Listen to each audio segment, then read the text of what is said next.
Ever wondered how in the world sites like Netflix or Amazon can handle millions of us all at once without even breaking a sweat? Well, the secret isn't just about having massive servers. It's about a brilliant, almost invisible architecture that powers the modern internet.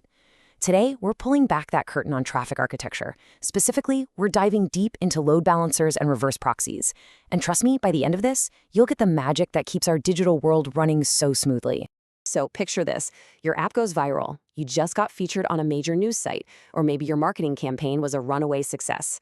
All of a sudden, you've got millions of users hammering your servers. Now, this should be a moment to celebrate, right?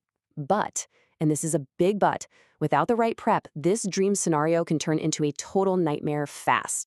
Because without the right architecture, this is what happens. It's inevitable.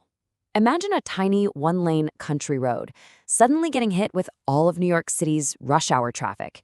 That's exactly what's happening to your poor single server. The result? A massive digital traffic jam, slow load times, errors popping up everywhere, and eventually a complete system crash that brings your big moment to a grinding halt. See, the core issue is that modern applications demand what we call high availability. They have to be ready for these wild, unpredictable spikes in traffic.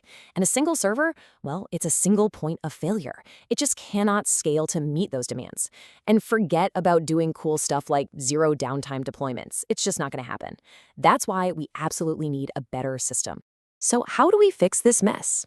Well, we bring in some sophisticated traffic controllers. And in the world of DevOps, our heroes are the load balancers and reverse proxies. Think of them as the super advanced traffic management system for your application, making sure every single user has a smooth, seamless experience, no matter how crazy the traffic gets.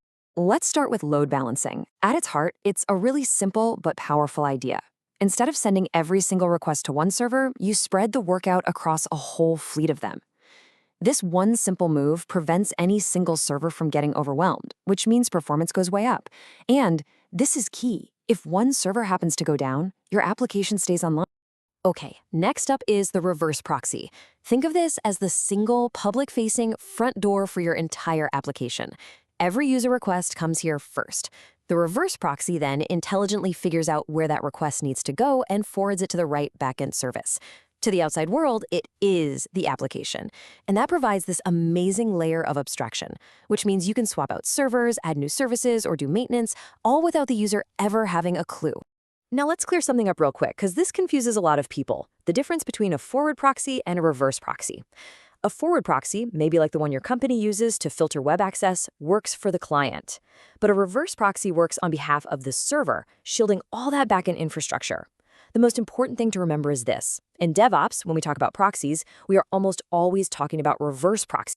So we have these two incredibly powerful tools in our toolkit. Now let's get into the mechanics of it all and see exactly how they work together to direct that constant flow of digital traffic. Let's follow a single request on its journey. First, you, the client, send a request out into the internet. A load balancer immediately intercepts it. Then, using a specific strategy, it picks a healthy backend server and forwards your request along. That server does its work, sends the response back to the load balancer, which finally delivers it right back to you. It's this seamless and lightning-fast round trip that happens in milliseconds. Now, the load balancer isn't just picking servers at random. Nope. It uses a specific algorithm to make its choice.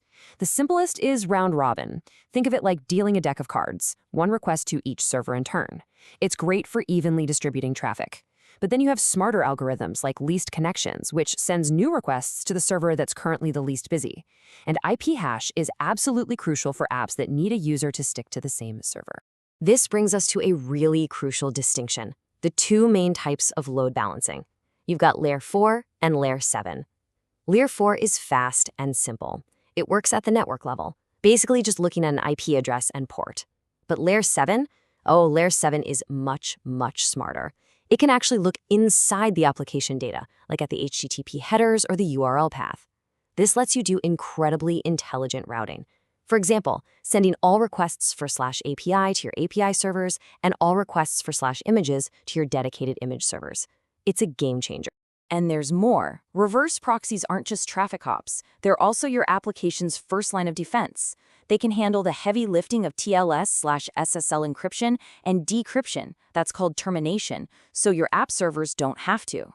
Plus, they hide your internal network, can help fight off DDoS attacks, and even enforce rate limiting to stop bad actors from abusing your service.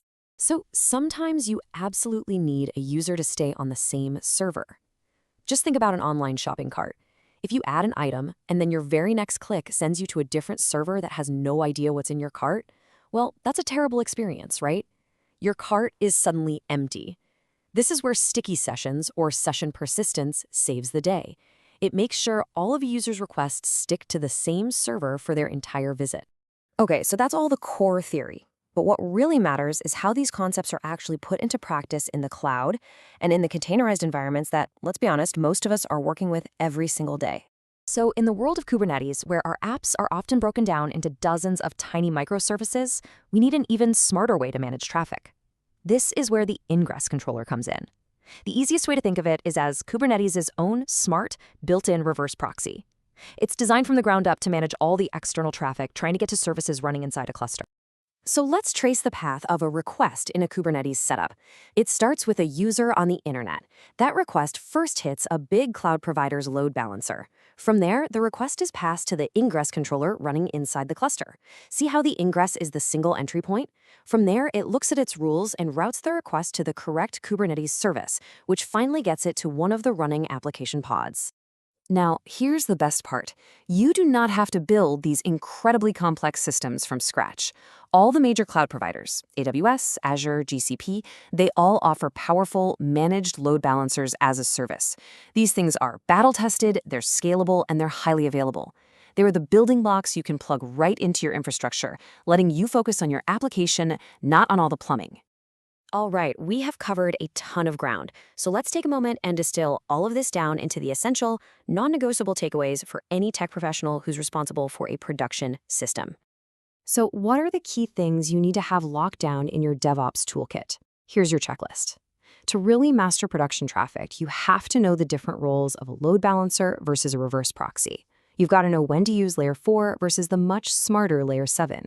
And you absolutely need to be comfortable with health checks, TLS termination, and the basics of how cloud load balancers and Kubernetes ingress really work. And that really is the bottom line. These aren't just abstract, nerdy tools. They are the fundamental components that enable scalability, reliability, and security for pretty much every single modern application out there. Master them, and you truly master the art of controlling production traffic. Thanks so much for joining me for this explainer.